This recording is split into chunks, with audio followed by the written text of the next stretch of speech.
संन्यास को बीच में सिखाते रहेंगे। कर्म की कुशलता, ये कुशलता जो शब्द है ना, आपको शायद जानकारी नहीं होगी। कौशल जो शब्द होता है ना, कौशल कुशल शब्द से बना है, और कुशल शब्द जो है वो कुश से बना है। थोड़ा सा कर्मकांड की बात मैं आपको करूं, जानकारी शायद आपको अच्छी लगे। कुशल शब्द जो है वो कुशा से बना है। कुशा, कुशा एक प्रकार की घास होती है, भारत और नेपाल में बहुत मिलती है। जब श्राद्ध आदि करना हो तो कुशा की जरूरत पड़ती है। एक विशेष प्रकार की लंबी घास होती है गंगा किनारे आदि में, और लंबी लंबी पत्तियां होती हैं, उसको कुशा बोला जाता है। तो ग्रहण वगैरह हो, सूतक पातक लगा हो, किसी के लिए पिंडदान तर्पण आदि करना हो, तो कुशा के बिना नहीं हो पाता है। कुशा को संस्कृत में पवित्री भी बोलते हैं। कुशा की अंगूठी बना के भी कई बार लोग पूजा के समय उंगली में डलवाते हैं, तब पूजाएं करते हैं लोग। तो आपने कुशा को नाम सुना होगा पवित्री के रूप में, जो लोग कर्मकांड में बहुत ज्यादा जानकारी रखते हैं उनको मालूम। तो कुशा जो होती है वो ऐसी दिव्य घास है कि उसमें ऐसी धार होती है कि जरा सी उंगली फिसल जाए तो उंगली को काट देती है। इतना तीक्ष्ण धार होती है कुशा में, ब्लेड की तरह। जरा से चूक हो जाए उंगली कट जाएगी। तो ब्राह्मण लोग पुराने समय में एक अमावस्या आती है, उसका नाम है कुशोत्पाटनी अमावस्या। हमारे जैसे पूर्णिमा की, एकादशी की अमावस्याओं के नाम है ना, तो ऐसे कुशोत्पाटनी अमावस्या एक आती है साल में। तो उस दिन ब्राह्मण लोग जंगल में जाकर के उस कुशा को उखाड़ते थे, और कुशा को उखाड़ते समय ध्यान रखा जाता था कि कुशा से हाथ भी ना कटे, इस हिसाब से पकड़ी जाती थी। और कुशा जड़ के साथ निकल के आए, क्योंकि यदि टूट के आएगी तो कुशा काम की नहीं रह जाएगी, प्रायश्चित और करना पड़ेगा, क्योंकि वो देवताओं की सामग्री है। यदि टूट गई तो आपको प्रायश्चित करने के लिए जाप करना पड़ेगा। तो ये बहुत ही ज्यादा बारीक काम होता था, हाथ भी ना कटे और जड़ के साथ निकल के आए, इस हिसाब से वो ब्राह्मण लोग, और अमावस्या के दिन ही वो उखाड़ी जाती थी। वो लोग आज भी बहुत इकट्ठा करते हैं, जो लोग श्रेष्ठ कर्मकांडी है वो इस अमावस्या को जाते हैं और एक झटके में उस कुशा को उखाड़ लेते हैं जड़ से, और उसी से पूरी साल पूजन चलता है फिर भगवान का। तो उसको बोला जाता है तो कुशा निकालना, कुशोत्पाटनी।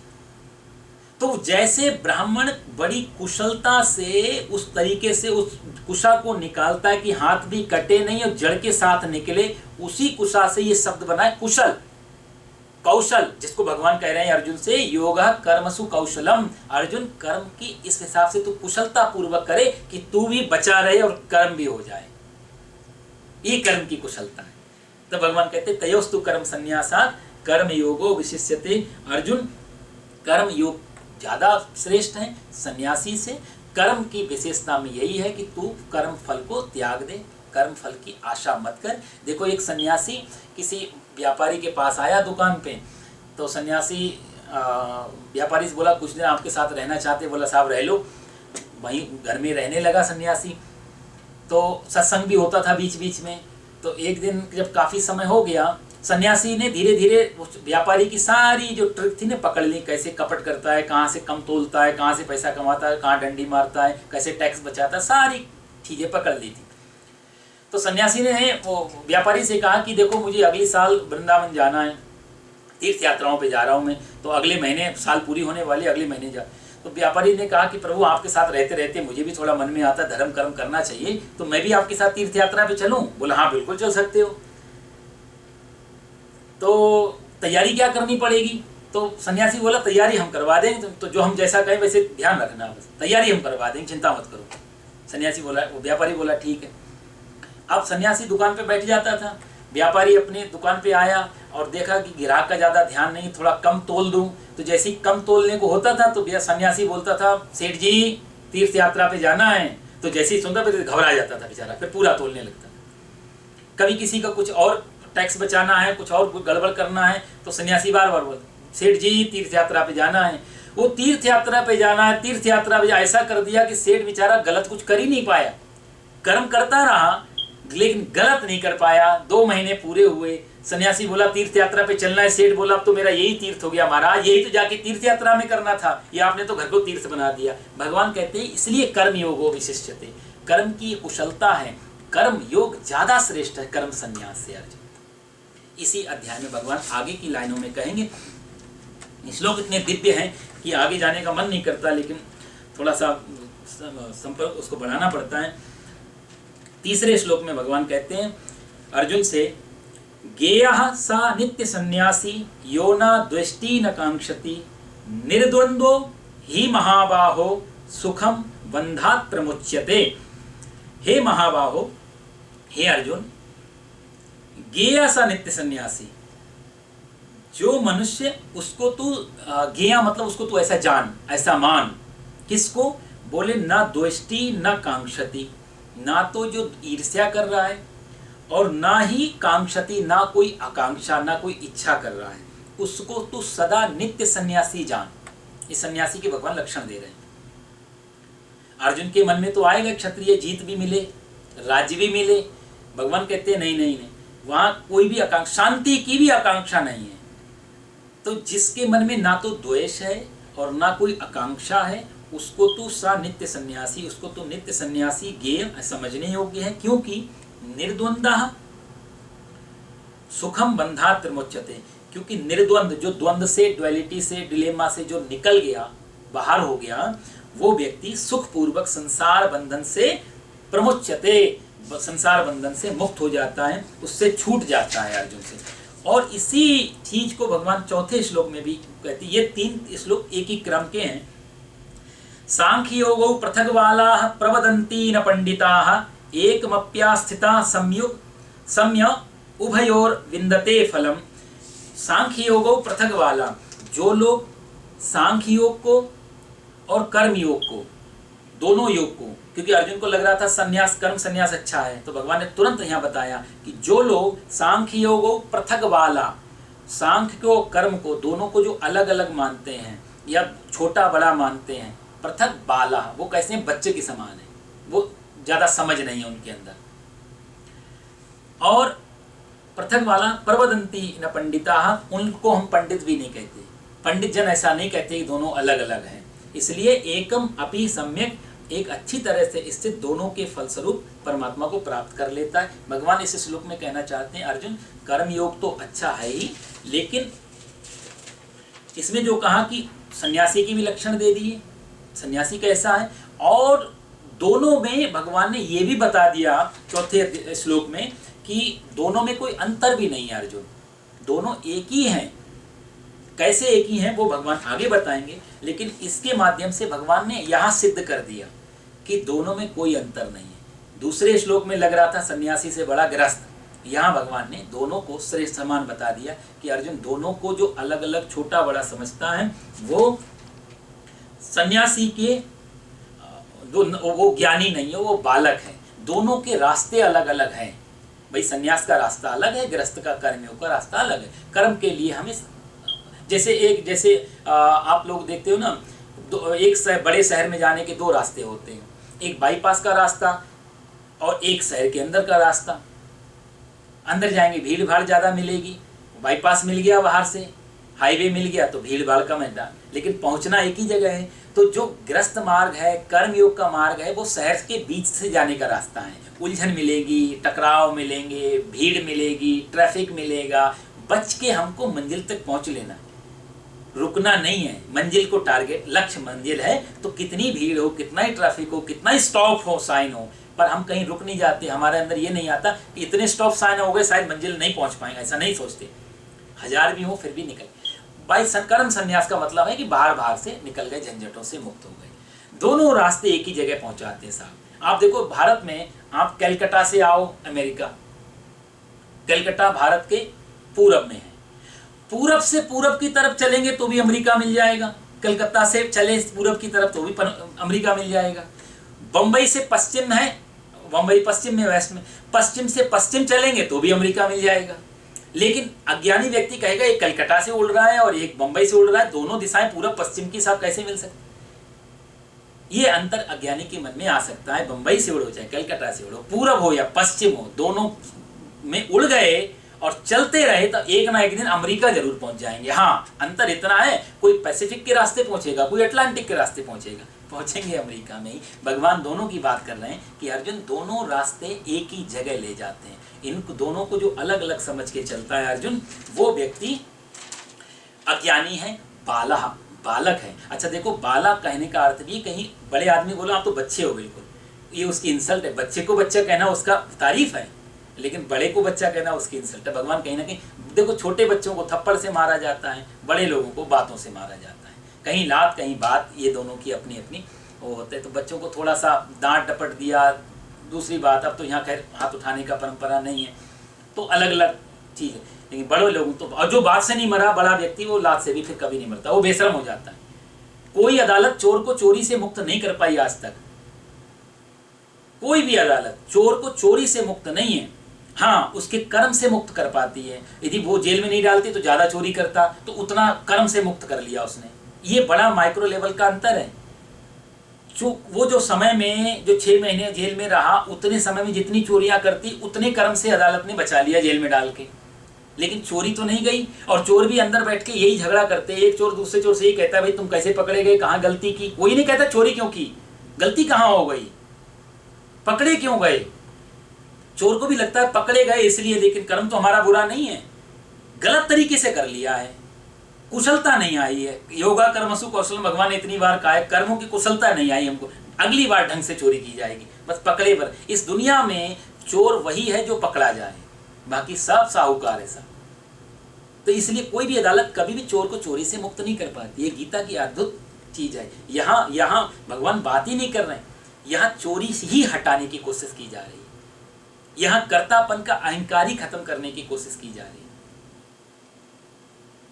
ये दिव्य गीता का ये भाव है। तो भगवान यहाँ दोनों को, गेया सा नित्य का सन्यासी अर्जुन, सन्यास का अर्थ जो है वो भगवान ने स्पष्ट किया कि वहाँ सन्यास का मतलब भी, अच्छा कोई आदमी कर्म सन्यास को छोड़ दे तो इसका मतलब ये भी नहीं होता कि वो, इसको ये भी देखना होता है कि कर्म में से वो भाग क्यों रहा है, अंदर से प्रेरणा वैसी है या फिर कर्मों से आलस्य हो गया। अब मान लिया हम जैसे देखो, दुख में हर आदमी भाग जाना चाहता है। किसी आदमी की बैंकरप्सी हो जाए, भागना बहुत आसान हो जाएगा, चीज छोड़ना बहुत आसान है, घर छोड़ दो भाग जाओ, भाग जाते। कितने लोग भाग रहे हैं, अब देखो नीरव मोदी है, विजय माल्या, कैसे कैसे लोग भागे हुए हैं। ये भी कर्म संन्यास में ही आ गए, आप कुछ नहीं कर रहे हैं भारत में बेचारे। इसको भगवान नहीं कहते। दुख में भागना बहुत आसान है, सुख को छोड़ के भागना बहुत कठिन है। भगवान यहाँ जो कर्म संन्यास की बात करते हैं कि वो अर्जुन इस समय दुखी है, इस समय पीड़ित है, इसमें उसके सामने लोग मर रहे हैं, तो दुख में कर्म संन्यास को वो बार बार बात चाह रहा है, ले लें कर्म सन्यासी हो जाए। कुछ भी कर सकता है अर्जुन, भीख भी मांग सकता है, इस समय जंगल में जाके पेड़ के नीचे खड़े होके साधना कर सकता है, कोई भी काम अर्जुन अभी कर लेगा, क्योंकि दुख की घड़ी है, दुख से भागना चाहता है। तो इसलिए भगवान कहते हैं सन्यास कोई ये पलायनवाद नहीं है, आलस्य वाला काम नहीं है, ये बड़ा हिम्मत वाला काम है। महात्मा बुद्ध की पत्नी सुंदर है, बच्चा सुंदर है, सोने के सिंहासन पे बैठते हैं, एक पुत्र हैं, विशाल साम्राज्य है, सोने की सीढ़ियों पे चढ़ के जाते हैं, सुंदर सुंदर स्त्रियों का व्यवस्था की गई राजा ने, सुद्धोधन ने, क्योंकि ज्योतिषी कह चुका है तुम्हारे बेटे ने एक भी दिन दुनिया का दुख देख लिया, ये घर में नहीं रह पाएगा, राजन दुख से बचाना इसको। तो राजा ने कितना प्रयास किया राजा सिद्धार्थ को बचाने के लिए। कोई भी बूढ़ा आदमी नहीं आना चाहिए, बीमार आदमी नहीं आना चाहिए, मरे हुए की सूचना नहीं मिलनी चाहिए, कोई रोगी नहीं दिखना चाहिए महल में, कितनी व्यवस्थाएं की थी। कहा तो ये भी जाता है कि ये जब सीढ़ी पे चढ़ते थे तो सुंदर स्त्रियों को सीढ़ियों पे स्टेप पे, हर स्टेप पे खड़ा कर दिया जाता था, उनके कंधे पे हाथ रख के चढ़ते थे महात्मा ये सिद्धार्थ। इतनी सुंदर, इतनी विषय वासनाओं को रत रखे मेरा बेटा सन्यासी ना हो जाए, कितना बड़ा डर है।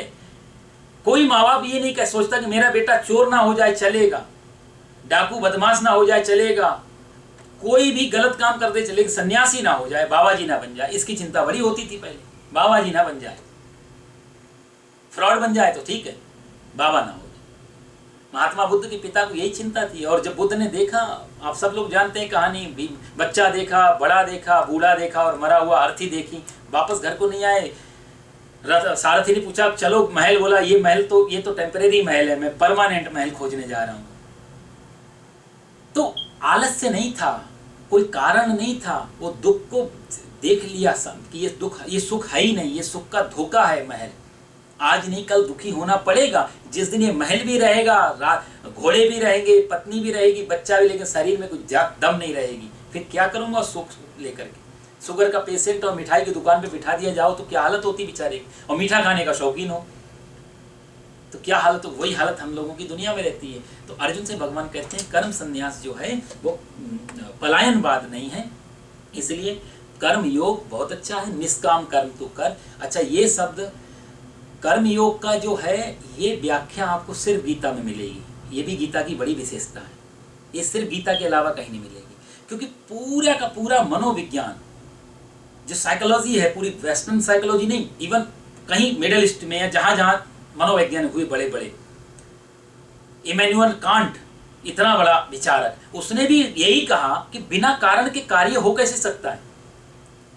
बिना कोई रीजन के आप कैसे काम कर सकते हो, कोई ना कोई तो रीजन होगा। कोई भी दुनिया में विचारक मान के राजी नहीं है कि बिना कारण के कार्य हो सकता है। ये भगवान श्री कृष्ण ऐसे गीता में बोल सकते हैं, अर्जुन कर्म होता है निष्काम भाव से होता है। शरीर दिया है, ऊर्जा दी है, ऊर्जा निकलेगी। एक बच्चा नाचता है, खेलता है, कूदता है, चिल्लाता है, इसलिए नहीं हम उसको डांटते हैं, हमको मालूम नहीं है उसके अंदर ऊर्जा है, निकलना चाहती है बाहर, तो वो चीखता है, चिल्लाता है, कूदता है। वो नहीं कूद, उसको नहीं मालूम वो क्या कर रहा है, वो ऊर्जा धक्के मार रही है अंदर से। तो कर्म तो होगा, लेकिन हम कर्म के साथ अपना स्वास्थ्य जोड़ देते हैं, रीजन जोड़ देते हैं, कारण जोड़ देते हैं। और कारण यदि पूरा नहीं होता तो दुख आता है। भगवान कहते हैं कारण को हटा, कर्म कर, निष्काम कर्म कर, तदर्थम कर्म कौन्तेय। अर्जुन, कर्म किए बिना यदि नहीं रह जाता तो कर्म कर, लेकिन तदर्थम, फिर तू संसार के लिए कर्म कर। जैसे पूरा पूरा पूरा संसार, देखो पूरा संसार कर्म कर रहा है, मनुष्य ही नहीं, पूरा विराट यूनिवर्स, सारी गैलेक्सी में हर कोई कर्म, पृथ्वी भी तो घूम ही रही है, ये भी तो कर्म है। सूर्य भी चली घूम ही रहा है। कौन सा ऐसा प्लैनेट है जो स्थिर है? कुछ भी तो स्थिर नहीं है पृथ्वी पे। एक रेत का छोटा सा कण भी, वहां भी गति है साहब। मैंने तो विज्ञान में थोड़ा बहुत, आप लोगों को ज्यादा जानने को होगी। अब तो एटम को तोड़ दिया वैज्ञानिकों ने, आज नहीं कल सेल को भी एनालिसिस कर लेंगे, सेल को भी तोड़ लेंगे। हर जगह देखेंगे तो मोमेंटम है, गति है, हर जगह कर्म चल रहा है। छोटा सा छोटा सेल भी गतिमान है, एटम भी गतिमान, और विराट ये गैलेक्सी ये भी गतिमान। कर्म तो पूरा विराट। लेकिन दिक्कत क्या है? दिक्कत सिर्फ मनुष्य को है। कोई पशु को प्रॉब्लम नहीं, कोई पक्षी को प्रॉब्लम नहीं, पेड़ पौधों को प्रॉब्लम नहीं, इस सारे प्लैनेट को प्रॉब्लम नहीं है, क्योंकि सब जगह निष्काम भाव से कर्म चल रहा है। मनुष्य सकाम भाव, मनुष्य कहता है मैंने कर्म किया तो फल भी आना चाहिए। कंडीशन, ये कंडीशन रख करके जब कंडीशनल करेगा और फल नहीं आएगा तो दुख आएगा, और फल आ भी गया तो भी दुख आएगा। मजे की बात, क्योंकि कितने हमारे कर्म सफल हो गए, कितनी आकांक्षाएं हम लोगों के जीवन में पूरी हो गई। आज सब लोग व्यस्त लोग बैठे हुए हैं कि हमारी सही में जीवन में अपेक्षाएं पूरी नहीं हुई, हजारों बार पूरी हुई हैं। हम लोग कितना स्टेबल हो पाए उस सुख में, कितना झेल पाए उस सुख को। जैसे ही पूरी हुई तत्काल नजर दूसरी जगह गड़ा दी। जैसे आकाश पृथ्वी को छूता है, यहाँ बैठ के छूता दिखाई देता, उतना आगे बढ़ जाओ फिर उतना आगे बढ़ जाता है आकाश। आकाश पृथ्वी को कहीं भी कभी भी नहीं छूता, लेकिन छूता हुआ सदा दिखाई देता, छूता कभी भी नहीं है। ऐसे ही भगवान कहना चाहते हैं कि जो सुख की भ्रांति आती है आकांक्षा पूरी होने से, जैसी पूरी होती आकांक्षा आगे बढ़ जाती उतना ही, और नई जगह टारगेट बना लेती है, यहाँ नहीं वहाँ पक, और वहाँ पहुँच के फिर आगे सारा जीवन ऐसा गोल चक्कर में घूमता रहे। श्रीमद् भागवत में बड़ी सुंदर प्यारी कथा आती है। एक राजा बेचारा जंगल में जाता है, जाते जाते अंधेरा हो गया तो घोड़ा भी छूट गया पीछे, पैदल जा रहा था, अचानक से कुआं आया आगे, देख नहीं पाया, उस कुएं में गिर गया। तो गिरते हुए एक पेड़ था, बट वृक्ष, उसकी डाली अंदर जा रही थी। राजा सतर्क था, उसने डाली पकड़ ली पेड़ की, उसको पकड़ के लटक गया। लंबी कथा है, मैं शॉर्टकट में आपको सुनाना चाहता हूँ। भाव क्या है? राजा डाली को पकड़ के कुएं में लटका हुआ है। कुएं में नीचे एक अजगर बैठा हुआ है, बहुत समय से भूखा है बेचारा, मुंह खोले हुए है। उसने, अजगर ने देखा कोई मेरा भूख का सामान आ गया, मेरा भोजन आ गया। राजा डाली को पकड़े लटका है, नीचे देख नहीं पा रहा है। उस डाली पे दो चूहे, एक सफेद रंग का एक काले रंग का, ये भागवत की बड़ी दिव्य कथा है। सफेद रंग का और काले रंग के चूहे उस डाली को कुतर रहे हैं, काट रहे हैं। राजा वो भी नहीं देख रहा है, राजा नीचे अजगर को भी नहीं देख रहा है। तीसरी घटना क्या घटी? उस डाली के ठीक ऊपर और एक मधुमक्खी का बड़ा सा छत्ता है। उस मधुमक्खी के छत्ते से एक एक ड्रॉप शहद गिर रहा है नीचे। तो वो राजा के ठीक मुंह के पास आ रहा है। तो राजा अपना मुंह खोल के बस शहद के लिए चाटने पर लगा हुआ है। राजा भूल ही गया है कि मैं जिस डाली को पकड़ के लटका हूं उसको चूहे काट रहे हैं, और डाली जब नीचे गिरूंगा नीचे अजगर मुंह फैला के बैठा हुआ निगल लेगा। शहद के चक्कर में उसको जीवन और मृत्यु का खेल दिखाई नहीं दे रहा है। सुखदेव जी कहते हैं राजा परीक्षित यही हमारी हालत है। ऊपर से गिराए जाते हैं तो गिराते समय भवकूप, इसको कुआं कहा गया है, इसमें हम जीवन रूपी डाली को पकड़ के लटक जाते हैं। सफेद और काले चूहे और कोई नहीं, दिन और रात हैं। ये दिन और रात, ये सफेद काले चूहे हैं, ये रोज हमारी जीवन रूपी डाली को काटने पे कुतरने पे लगे हुए हैं। हम सोचते हैं हमारा बर्थडे आया 1 साल का, लेकिन जीवन रूपी डाली को चूहे ने उतना ज्यादा कुतर दिया, 1 साल कम कर दिया हमारा। नीचे काल रूपी अजगर मुंह फैला के बैठा हुआ है। विषय वासना दुनिया के चक्कर में ये शहद की बूंदें हैं। कभी कोई बड़ी कार की बूंद मुंह में आ जाती है, कभी बड़े घर की बूंद मुंह में आ जाती है, कभी किसी का आदर सम्मान मुंह में आ जाता है, कभी किसी, ये सारी की सारी जो दुनिया के सुख है ये सब शहद की बूंदों की तरह है। उन बूंदों के चक्कर, स्वाद के चक्कर में इतना भूल गए कि चूहे भी हैं, नीचे अजगर भी है। ये हालत प्राणी की बन गई। भगवान कहते हैं कर्म संन्यास से कर्म योग ज्यादा श्रेष्ठ है। सन्यासी होना बहुत कठिन काम, और सन्यासी होने के लिए अर्जुन ज्ञेय सानिध्य सन्यासी होने के लिए भगवान कंडीशन बता रहे हैं कि अर्जुन उसके लिए 2 ही मिनट बचे, मैं पूरा करूंगा कि निर्द्वंद हो, तुझे निर्द्वंद होना पड़ेगा, और ईर्षा रहित होना पड़ेगा, आकांक्षा रहित होना पड़ेगा। वो तभी हो पाएगा जब तू कर्म योग को अच्छी तरह से कर लेगा।